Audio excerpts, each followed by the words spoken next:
ओम नमः शिवाय। हर हर महादेव। दोस्तों, आप सभी लोग जानते हैं कि 8 जून 2025 यानी रविवार को पड़ रही है ज्येष्ठ महीने की प्रदोष व्रत। और दोस्तों, यह वह तिथि है जो ज्येष्ठ महीने में पड़ने वाली सबसे बड़ी तिथि है, क्योंकि यह रविवार के दिन पड़ रही है और इसका बहुत ही बड़ा और विशेष महत्व होता है। पूज्य जी ने कहा है, अगर कभी भी मौका लग जाए और ज्येष्ठ महीने की रविवार प्रदोष व्रत तिथि को पड़ जाए तो आप लोगों को 5 लौंग और एक हरी मिर्च का उपाय तो अवश्य ही करना चाहिए। इन दोनों का सहयोग बहुत ही कम आता है। और दोस्तों, पूज्य गुरु जी ने अपनी शिव महापुराण की कथा में बताया है, इस दिन आपको 5 लौंग और एक हरी मिर्च वाला उपाय तो अवश्य ही करना चाहिए, क्योंकि ऐसा दिन पूरे साल में सिर्फ एक ही बार आता है। और दोस्तों, आप सभी लोग जानते हो कि रविवार थी तिथि का अगर सबसे बड़ा कोई उपाय है तो वह 5 लौंग और एक हरी मिर्च वाला उपाय है। तो दोस्तों, इस रविवार प्रदोष व्रत के दिन आप लोगों को इस 5 लौंग और एक हरी मिर्च वाले उपाय को जरूर करना है। बहुत सारे लोग होंगे जिन लोगों ने इस उपाय को न किया हो, मतलब पूरा साल निकल गया और उन्होंने किसी भी दिन इस 5 लौंग और एक हरी मिर्च वाले उपाय को ना किया हो। पर दोस्तों, आपके पास एक आखिरी मौका बचा हुआ है, जो कि 8 जून 2025 रविवार के दिन है। तो इस दिन आप लोगों को इस वाले उपाय को जरूर कर लेना है। भले ही आपने पूरे साल भी इस उपाय को न किया हो, पर अगर आपने इस ज्येष्ठ महीने के रविवार प्रदोष व्रत के दिन अगर इस वाले उपाय को कर लिया तो आपको इस उपाय को करने का फल मिलेगा, जिसकी आपने कभी कल्पना भी नहीं खड़ी होगी। इसीलिए आप लोग इस वाले उपाय को एक बार जरूर कर लेना, ताकि आप लोगों के हाथ से यह जा सके और आपको इस उपाय को करने का फल मिल सके। दोस्तों, यह उपाय पंडित जी ने अपनी अभी की ही शिव महापुराण कथा में बताया है, जिस उपाय को आज हम आपको बहुत अच्छे से समझाने वाले हैं। इस वीडियो को देखने के बाद इस उपाय को समझने के लिए आपको कोई और वीडियो को देखने की जरूरत नहीं पड़ेगी। तो चलिए दोस्तों, उपाय को शुरू करते हैं। देखिए, यह इस ज्येष्ठ महीने के रविवार प्रदोष व्रत के दिन यह इतना खास होता है, इतना महत्वपूर्ण होता है। देखा गया है कभी कभी बड़े बड़े पूजा पाठ अनुष्ठान से जो मनोकामना पूर्ण नहीं होते, वह इस ज्येष्ठ महीने के रविवार प्रदोष व्रत के दिन एक छोटे से उपाय करने से ही आपकी मनोकामना पूर्ण हो जाती है। और बहुत सारे लोगों ने इस उपाय को किया भी है और उनको इस उपाय को करने का फल भी जरूर मिला है। अगर आप लोग भी इस उपाय को रविवार प्रदोष व्रत के दिन करना चाहते हैं तो आप इस उपाय को पहले अच्छे से समझ लेना, सुन लेना, उसके बाद करना। आपको इस उपाय का फल जरूर मिलेगा। और इस उपाय को कर लेने से आपके घर में चाहे किसी भी प्रकार की दुख और समस्या क्यों न चल रही हो, आपको उसका कारण भी नहीं पता है कि भाई यह समस्या किस कारण से चल रही है। उसका कुछ भी कारण हो सकता है, जैसे त्रिदोष हो सकता है या किसी भी तरह का मंगल दोष भी हो सकता है। तो इस दिन आप लोगों को ये वाला उपाय कर लेना है। ये एक ऐसा उपाय है जिस उपाय को अगर किसी विशेष दिन पर किया जाए तो भाई उस विशेष दिन का जो है वह तो हमें मिलता ही मिलता है, पर हमने उस दिन पर इस उपाय को किया है तो हमें उससे भी बड़ा फल मिलता है, और फल बहुत जल्दी मिलता है, क्योंकि आप इस उपाय को बहुत ही बड़े और विशेष दिन पर कर रहे हो। तो चलिए अब उपाय के बारे में बात करते हैं, लेकिन उससे पहले आप लोगों को यह जानना आवश्यक है कि आखिर यह उपाय किस समय करना है, किसको करना है और कैसे करना है। तो चलिए हम आगे आपको वीडियो में एक एक करके बता देते हैं। लेकिन उससे पहले अगर आप लोग हमारे चैनल पर नए हैं तो हमारे चैनल को सब्सक्राइब कर लेना और इस वीडियो को लाइक करके कमेंट बॉक्स में श्री आय जरूर टाइप कर देना। और अपने फायदे के लिए, गरीबी दूर करने के लिए इस वीडियो को पूरा देख कर जाना, तभी आपको लाभ की प्राप्ति होगी। यदि आज आपने वीडियो को बीच बीच में से देखा, काट काट कर देखा, तो आपको जीवन में कभी सफलता हासिल भी नहीं होगी। तो दोस्तों, इस 5 लौंग और एक हरी मिर्च वाले उपाय को हमें इस रविवार प्रदोष व्रत के दिन कैसे करना है, किसको करना है, किस समय करना है और कहां पर करना है, ये सारे सवालों के जवाब आपको इस वीडियो में मिल जाएंगे। और जो ये वीडियो देखेगा भाई, उसको 5 लौंग और एक हरी मिर्च वाला उपाय जरूर करना चाहिए, क्योंकि इस दिन एक चावल के दाने का भी बहुत साथ ही बड़ा और विशेष महत्व होता है। और जब बात आ जाए 5 लौंग और एक हरी मिर्च की, तो ये सोने पर सुहागा वाली बात हो जाती है और यह एक बहुत ही बड़ा उपाय हो जाता है इस रविवार प्रदोष व्रत तिथि का। तो आप दोस्तों इस 5 लौंग और एक हरी मिर्च वाले उपाय को आखिर करना किसको है? सबसे पहले हम लोग वह बात जान लेते हैं। तो देखो, घर की जो बड़ी माताएं बहनें होती हैं, उन माताओं बहनों में से कोई भी एक बड़ी माता बहन इस वाले उपाय को कर सकती है। और दोस्तों, अगर आप चाहें तो अपने घर में से सभी सदस्यों को भी इस उपाय को करवा सकते हैं। अगर किसी व्यक्ति की खुद की कोई मनोकामना है, खुद की कोई दुख और परेशानी है जो कि वह अपने लिए ही करना चाहता है, इस वाले उपाय को तो वह खुद अपने लिए भी कर सकता है। बाकी अगर कोई घर में से ऐसा है जो कि अपने पूरे घर परिवार की सुख और शांति के लिए यह वाला उपाय करना चाहता है, तो भाई वह भी कर सकता है। उसमें भी कोई दिक्कत वाली बात नहीं है। कहने का मतलब यह है कि इस उपाय को हर एक सदस्य नहीं कर सकता है, और पूरे घर परिवार के सदस्य के लिए घर की बड़ी माताओं बहनों में से माता बहन भी कर सकती है। माताएं बहनें अगर घर में उपस्थित न हो या वह यह वाला उपाय न कर पा रही हो, तो फिर घर का कोई बड़ा सदस्य भी इस 5 लौंग और एक हरी मिर्च वाले उपाय को कर सकता है, चाहे फिर वह पुरुष ही क्यों ना हो। उसमें कोई भी दिक्कत वाली बात नहीं है। दोस्तों, इस 5 लौंग और एक हरी मिर्च वाले उपाय को हमें करना कहां पर है? हमें इसे शिव जी के मंदिर में जाकर करना है। बहुत सारे लोग प्रश्न करते हैं, हर एक उपाय को करते समय क्या हम इस उपाय को घर पर कर सकते हैं? तो इस वाले उपाय को आप घर पर नहीं कर सकते हो। इस वाले उपाय को करने के लिए आपको शिव जी के मंदिर ही जाना पड़ी रहेगा। उसके बाद में दोस्तों, जो अगला प्रश्न निकल कर आता है वह यह आता है इस उपाय को लेकर कि आखिर इस उपाय को हमें किस समय करना है? सुबह के समय करना है कि शाम के समय करना है? तो देखो, इस वाले उपाय को आप लोग सुबह के समय भी कर सकते हो और शाम के समय प्रदोष काल में भी कर सकते हो। अब अगर आप पूछो कि भाई साहब, सबसे उत्तम समय कौन सा रहेगा इस 5 लौंग और एक हरी मिर्च वाले उपाय को करने का, तो हम आपसे बस यही कहेंगे कि इस उपाय को आप सुबह के समय करेंगे तो ज्यादा बेहतर होगा। बाकी अगर प्रदोष काल शाम के समय भी करेंगे तो भी अच्छा होगा, उसमें कोई भी दिक्कत वाली बात नहीं है। तो आप दोस्तों, जो अगली सबसे बड़ी और महत्वपूर्ण बात आती है वह यह आती है कि सुबह अगर हम उपाय को करेंगे तो हमें कितने बजे से लेकर कितने बजे तक के बीच में करना है, और शाम के समय प्रदोष काल में करेंगे तो हमें कितने बजे से लेकर कितने बजे के बीच में करना है। तो देखो, सुबह जितनी जल्दी हो सके आप उपाय को करने की कोशिश करना। बाकी अगर किसी कारणवश लेट भी हो जाओ, थोड़ी देर भी हो जाए, तो 10 बजे से लेकर 10 बजे तक या 11 बजे तक भी आप उपाय कर लेना, पर 12 बजे से ज्यादा देरी ना हो। ठीक है, इस बात का ध्यान रखना। उसके बाद में दोस्तों, अगर शाम के समय प्रदोष काल की बात करें, प्रदोष काल का जो समय है होता है वह शाम के 6 बजे से शुरू हो जाता है। मतलब शाम के 6 बजे से लेकर 7 बजे के बीच का जो समय होता है, यह समय प्रदोष काल का समय होता है। पर अभी जो मौसम चल रहा है, इस मौसम में जो है शाम बहुत देरी से होती है, तो आप इस उपाय को 7 या 8:30 बजे के बीच में भी कर सकते हो। मतलब शाम के 6 बजे से रात 8:30 बजे के बीच में आप कभी भी इस वाले उपाय को कर सकते हो। उसमें कोई भी दिक्कत वाली बात नहीं है।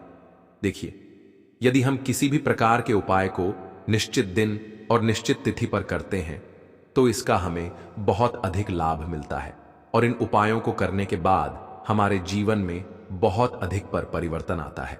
साथ ही साथ यह जो उपाय आपके जीवन की सारी परेशानियों को और सारी बाधाओं को दूर करने वाले हैं। देखिए दोस्तों, आज के इस पूरे ही वीडियो में हम आपको 3 चमत्कारी उपाय बताने वाले हैं, और यह तीनों ही उपाय बहुत ही खास और बहुत ही ज्यादा विशेष होने वाले हैं। तो चलिए दोस्तों, जान लेते हैं गुरुजी द्वारा बताए गए सबसे पहले उपाय के बारे में। तो शत्रुओं ने अगर आपको भी परेशान कर रखा है तो 5 लौंग मिर्च में गाड़कर बहुत ही छोटा सा आपको करना है, और ऐसा समझ लीजिए जो आपके शत्रु हैं, जो आपके दुश्मन हैं, जो आज आपके पीछे हाथ धोकर पड़े हैं, हर तरफ से आपको परेशान कर रहे हैं, अब उनकी खैर नहीं समझ लीजिए।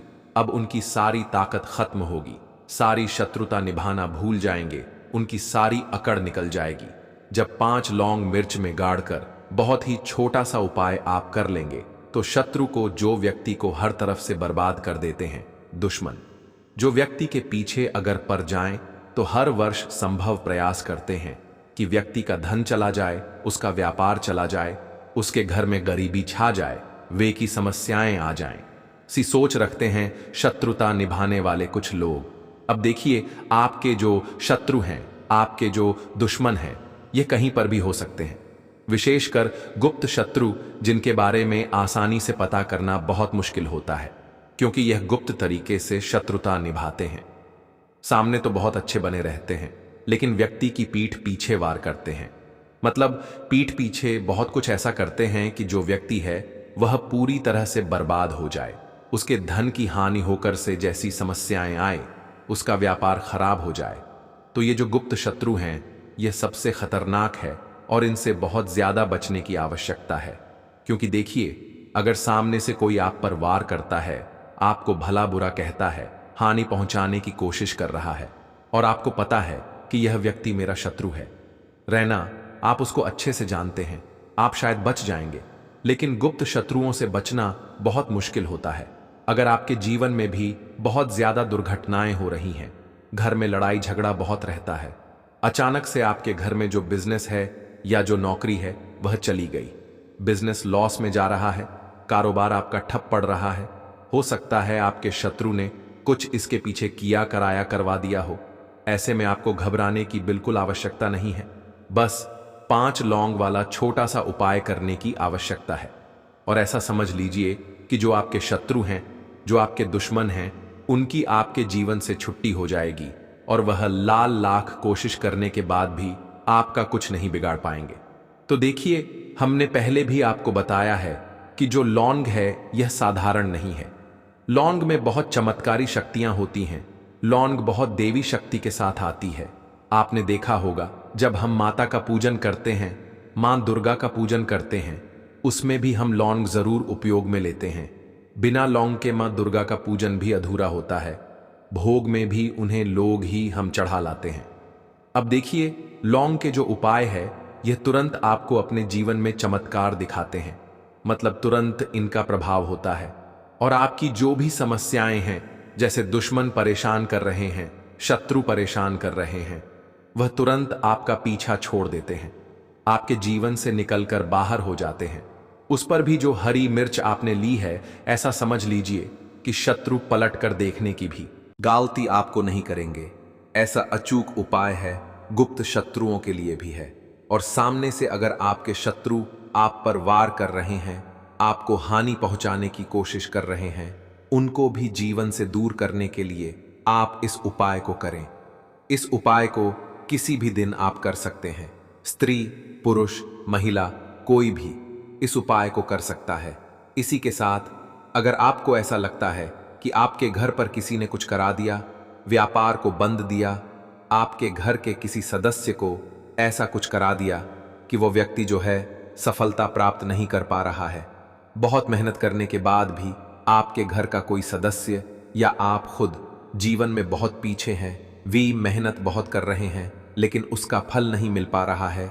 आपसे जो पीछे थे वह भी आगे निकल चुके, लेकिन आप वहीं पर अटके हुए हैं। तो इसके पीछे आपके दुश्मन, आपके शत्रु का हाथ हो सकता है। देखिए, ये जो समय है ना, इस कलयुग के समय में बहुत कम संख्या में ही आपको अच्छे लोग मिलेंगे जो आपकी प्रसन्नता से, आपकी सफलता से प्रसन्न रहेंगे। मतलब आप अगर जीवन में आगे आगे बढ़ रहे हैं, अच्छा व्यापार कर रहे हैं, या आपका जो व्यापार है, जो बिजनेस है, उसमें अगर आपको लाभ हो रहा है, तो वह भी प्रसन्न रहेंगे। पर हर व्यक्ति की सोच एक सी नहीं होती और हर व्यक्ति अच्छा नहीं होता। कुछ लोग दूसरे के पैसे को देखकर, सफलता देखकर उनके मन में ईर्ष्या की भावना आने लगती है और वो मन ही मन चिढ़ने लगते हैं। और कभी कभी उनकी ये जो ईर्ष्या की भावना होती है, ये शत्रुता में भी बदल जाती है और फिर वह शत्रुता निभाने लगते हैं। कैसे करके इस व्यक्ति को पीछे लाया जाए, इसे नीचे गिराया जाए, इसके धन की हानि की जाए, ऐसी सोच शत्रु रख लेते हैं। अब देखिए, चाहे आपके शत्रु कितने भी पावरफुल हों, कितनी भी ज्यादा उनके अंदर ताकत हो, या कितना भी बड़ा किया कराया उन्होंने आपके व्यापार पर, आपके ऊपर करवा रखा हो, घर के ऊपर करवा रखा हो, सभी कुछ दूर होगा जब आप एक हरी मिर्च और 5 लौंग वाला यह उपाय कर लेंगे। स्त्री पुरुष सभी इस उपाय को कर सकते हैं, किसी भी दिन कर सकते हैं। तो चलिए बात कर लेते हैं उपाय कि देखिए, सबसे पहले आपको एक हरी मिर्च यहां पर लेनी है। हरी मिर्च के डंठल वाली लेंगे, डंठल लगा हो ऐसी हरी मिर्च आपको लेनी है। ताजी हरी मिर्च हो, ताजी का मतलब है खराब मिर्च नहीं होनी चाहिए। तो आप इस उपाय को 7 या 8 बजे के बीच में भी कर सकते हो, मतलब शाम के 6 बजे से रात 8 बजे के बीच में आप कभी भी इस वाले उपाय को कर सकते हो, उसमें कोई भी दिक्कत वाली बात नहीं है। अब दोस्तों, यहाँ पर इस उपाय को लेकर एक और सबसे बड़ी बात ये निकल कर आती है कि इस 31 चावल के दानों को हमें लेना कहाँ से होता है, और हमें इस उपाय को करने के साथ में क्या और कुछ भी सामग्री ऐसी होती है जो शिव जी के मंदिर लेकर जानी पड़ी रहती है। तो देखो, यहाँ पर हम आपको बता दें, सबसे पहले आप लोग यह जान लो कि यह जो 31 चावल के दाने वाला उपाय है, सिर्फ और सिर्फ आप उपाय की सामग्री लेकर कभी भी शिव जी के मंदिर मत जाना, क्योंकि हमें भगवान के सामने ये नहीं दर्शाना है कि अगर हम भगवान शिव जी के मंदिर आए हैं तो अपने फायदे के लिए आए हैं। तो इसलिए जो भी पूजन सामग्री है, उपाय सामग्री है, 31 चावल के दाने, इसके साथ में आपको पूजन सामग्री भी जरूर लेकर जाना है। देखो, अगर सुबह के समय उपाय कर रहे हो तो सीधी सी बात है, 1 लोटा जल तो आप लेकर जाओगे ही जाओगे। वही 1 लोटा जल अगर मिट्टी का जल हो तो बहुत अच्छा रहेगा। मिट्टी का जल कैसे बनाया जाता है, इसके लिए हमने पहले से बहुत सारी वीडियोस बना दी है। आपके पास इस दिन एक आखिरी मौका रहेगा मिट्टी का जल शिव जी पर चढ़ाने का, और उपाय को करने का बहुत बड़ा आपको इस दिन फल मिलेगा। तो इसीलिए इस दिन हो सके तो भाई मिट्टी का जल चढ़ाना तो अपने साथ में कम से कम 1 लोटा जल तो आपको लेकर जाना ही जाना है। अगर मिट्टी का जल नहीं है तो घर का जल भी आप इस्तेमाल कर सकते हो। इसके अलावा जो भी पूजन सामग्री है, देखो 31 चावल के दाने ये अलग आपके रहेंगे, और जो आपकी पूजन सामग्री रहेगी वो अलग रहेगी। पूजन सामग्री में आप जो भी चीज लेकर जाना चाहे वो लेकर जा सकते हैं। एक बेलपत्र भी लेकर जा सकते हैं, उसमें कोई भी दिक्कत वाली बात नहीं है। वहीं अगर हम बात करें शाम के समय की, तो शाम के समय शिव जी पर जल नहीं चढ़ता है, इसीलिए शाम के समय आप लोग एक दीपक तैयार कर लें, जो कि गोलबत्ती का, आटे का, शुद्ध देसी गाय का घी का होगा, है ना। इस बात का आप लोगों को ध्यान रखना है, और इस दीपक को आपको घर से जलाकर नहीं लेकर जाना है, भगवान शिव जी के मंदिर में जाकर ही जलाना है। इस बात का भी आप लोगों को ध्यान रखना है। अब दोस्तों, यहाँ पर हमें इस बात को समझना है कि यह 31 चावल के दाने हमें लेना कहाँ से है। क्या हमें दुकान से लेकर आना है, या हमें अपने घर से लेना है, या कहाँ से लेकर आना है, और कौन से चावल लेना है, क्योंकि चावल भी बहुत प्रकार के होते हैं। तो देखो, इन सभी सवालों के जवाब आप लोग एक बात में सुन लो कि भाई ये जो उपाय है, इस उपाय में आपको ये नहीं देखना है कि भाई कौन से चावल है, कौन से चावल नहीं है। बस जो भी चावल ले रहे हो वो चावल का दाना सबूत होना चाहिए, मतलब साबुत होना चाहिए, टूटा हुआ नहीं होना चाहिए, कटा पिटा नहीं होना चाहिए। ये बात आपको ध्यान रखना है। बाकी आपका चावल बासमती हो या सादा चावल हो या कोई सा भी चावल हो, उसमें कोई भी दिक्कत वाली बात नहीं है। तो सीधी सी बात है कि आपके घर के रसोई घर में जहां पर आप भोजन बनाते हो, वहां पर जो भी चावल आपके उपस्थित हो, उन चावलों में से अपनी 1 कटोरी भर लेना, या 1 मुट्ठी चावल अलग से निकाल कर रख लेना, क्योंकि हम 31 चावल ही यहाँ पर इस उपाय में लेने वाले हैं। तो हमें यह चावल के दाने गिनकर निकालने पड़ेंगे। इस बात का आप लोगों को ध्यान रखना है। तो अपने उस चावल की कटोरी में से, या चावल में से 31 ऐसे चावल के दाने आप लोग निकाल लो जो कि टूटे हुए ना हो, कटे पिटे ना हो, जिनमें कोई दाग ना लगा हुआ हो, है ना। अच्छे साबुत चावल के दाने 31 दाने आप लोग निकाल कर रख लो, और इन्हें किसी भी एक कागज की पुड़िया में या किसी एक छोटी सी कटोरी में आप लोग रख लो, ताकि यह सुरक्षित रहे, आपके एक भी चावल का दाना इधर उधर ना हो, और आपका उपाय भी पूरा अच्छे से हो जाए। तो भाई जैसे ही आपका उपाय की जो सामग्री है, 31 चावल के दाने ये तैयार हो जाते हैं, उसके बाद मैं आपको जो भी अपनी पूजन सामग्री है सुबह के समय कर रहे हो, तो 1 लोटा जल और 1 बेलपत्र या पूजन सामग्री जो लेकर जाना चाहो उसकी भी तैयारी कर लेना। और शाम के समय जा रहे हो तो भाई अपना जो दीपक है उसे तैयार कर लेना, ठीक है। और उपाय को करते समय शुद्धता का विशेष रूप से ध्यान रखना, ठीक है। सुबह सुबह स्नान करने के बाद ही उपाय को करने की आप लोग तैयारी करना। उसके बाद अगर शाम के समय की बात करें तो शाम के समय आपको स्नान करने की जरूरत नहीं है। पर शुद्धता का ध्यान रखना है। आपको स्नान तो नहीं करेंगे, आप हाथ मुंह धोकर भी इस वाले उपाय को शाम के समय प्रदोष काल में कर सकते हैं। इसमें कोई दिक्कत वाली बात नहीं है। तो आप अपने उपाय की पूरी सामग्री तैयार करके आपके पास ही में जो आपका शिव मंदिर हो वहां पर पहुंच जाइए। सबसे पहले शिव मंदिर में जाकर आप लोगों को उपाय नहीं करना है, पहले भगवान के दर्शन करना है, भगवान से आशीर्वाद प्राप्त करना है, फिर शिव जी की शिवलिंग के पास में आना है। शिवलिंग के पास में आने के बाद आप जो पूजन सामग्री लेकर आए हुए हैं, जैसे कि सुबह गए हुए होंगे तो 1 लोटा जल और जो भी पूजन सामग्री लेकर आए हैं आप उनसे भगवान शिव जी की पूजन कीजिए। सबसे पहले तो 1 लोटा जल ही चढ़ेगा, फिर आपको एक बेलपत्र श्री शिवाय नमस्तुभ्यम का जाप करते हुए शिवलिंग पर चढ़ा देना है। उसके बाद में आपकी पूजन सामग्री चढ़ेगी। उसके बाद में अगर दोस्तों शाम के समय अगर आप इस उपाय को कर रहे हो तो अपने साथ में कम से कम एक जो दीपक है गोल बाती का जो आप अपने साथ में लेकर गए हो, उस दीपक को मंदिर में जाकर अपनी माचिस से जलाना है और उस दीपक को शिवलिंग के पास में रखना है।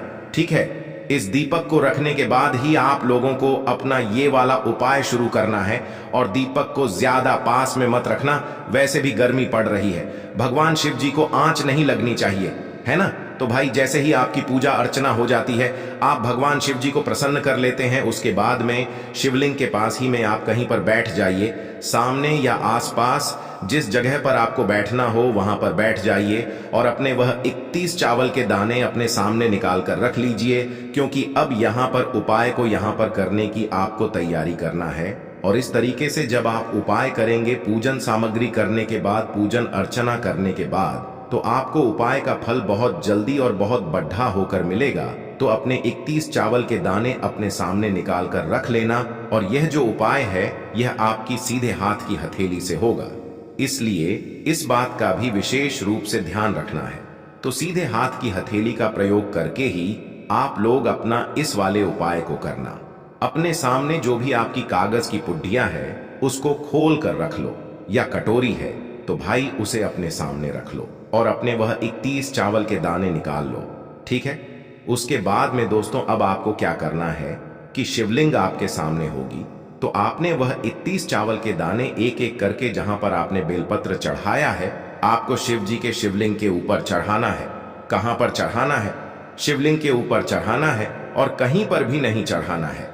आपको अपने हथेली से तो शिवलिंग के ऊपर चढ़ाना है, भले ही फिर वो अपने आप जलाधारी पर गिर जाए या मतलब वहीं पर गिर जाए, उसमें कोई दिक्कत वाली बात नहीं है, पर आप चढ़ाओ शिवलिंग के ऊपर ही।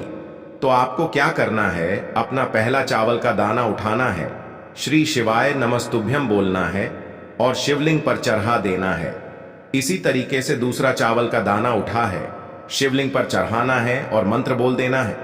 और फिर तीसरा चावल का दाना उठाना है, श्री शिवाय नमस्तुभ्यम बोलना है और चढ़ा देना है। इसी प्रकार से आपको पूरे 31 चावल के दाने एक एक करके शिव जी के शिवलिंग के ऊपर चढ़ाना है और भगवान से प्रार्थना करते जाना है। मतलब प्रार्थना तो आपको आखिरी में करना है, पर हर एक चावल के दाने को चढ़ाते समय श्री शिवाय नमस्तुभ्यम जरूर बोलना है। उसके बाद ही में यह चावल का दाना शिवलिंग के ऊपर आपको चढ़ाना है। जैसे ही आपके 31 चावल के दाने शिवलिंग के ऊपर चारच जाते हैं, तो भाई उसके बाद में आपको क्या करना है, भगवान से अपनी मनोकामना बोलना है। मनोकामना भी कब बोलना है? जब आपका 31 चावल का दाना आपके सीधे हाथ की हथेली में हो और आप उसे चढ़ाने के लिए जा रहे हो। श्री शिवाय नमस्तुभ्यम बोलकर उस आखिरी चावल के दाने को शिवलिंग के ऊपर चढ़ा देना और भगवान से फिर अपनी वह मनोकामना बोल देना, जिस मनोकामना के लिए आप लोग अपना यह वाला उपाय कर रहे हो। जिस भी दुख और परेशानी के लिए आप लोग अपना यह वाला उपाय कर रहे हो, उसके बाद में जैसे ही आप अपनी मनोकामना बोल देते हो, आपका यह वाला उपाय पूरा हो जाता है।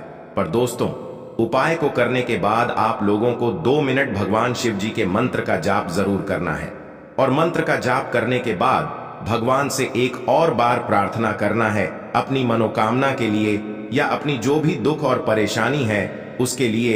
इसके बाद में आप लोग भगवान को देखकर भगवान से प्रार्थना करके उनसे आशीर्वाद लेकर वहां से उठ सकते हैं और अपने घर पर जा सकते हैं। बस दोस्तों, यहाँ पर ये वाला उपाय पूरा हो जाता है। इस तरीके से जो भी व्यक्ति छोटी छोटी चीजों का ध्यान रखते हुए इस 31 चावल के दाने वाले उपाय को करेगा, निश्चित सी बात है उसे उसकी मनोकामना जल्द ही पूर्ण होगी और जो भी दुख और परेशानी है वो भी बहुत ही जल्दी दूर होंगे। और दोस्तों, अगर आपको हमारी ये वीडियो पसंद आई हो तो हमारे इस वीडियो को लाइक और चैनल को सब्सक्राइब जरूर करें। हर हर महादेव, ओम नमः शिवाय। आपको लेना है एक गोल बाती का दीपक। आप चाहें तो मिट्टी का ले सकते हैं या फिर घर से शुद्ध आटा मढ़कर उसका दीपक आप तैयार कर सकते हैं। इसके बाद आपको लेना है शुद्ध गाय का घी। अगर वो नहीं है तो कोई भी देसी घी इस्तेमाल कर सकते हैं जिससे आपको दीपक प्रज्वलित करना है। देखो, अब ये सब सामग्री लेकर आपको जाना है प्रदोष काल में आपके घर पर तुलसी जी के घेरे के पास में। देखो, ये उपाय तो आपको अवश्य करना है। देखो, वहां पहुंचकर सबसे पहले वो दीपक आपको प्रज्वलित कर देना है और ओम नमो भगवते वासुदेवाय नमः का 11 बार जाप करना है।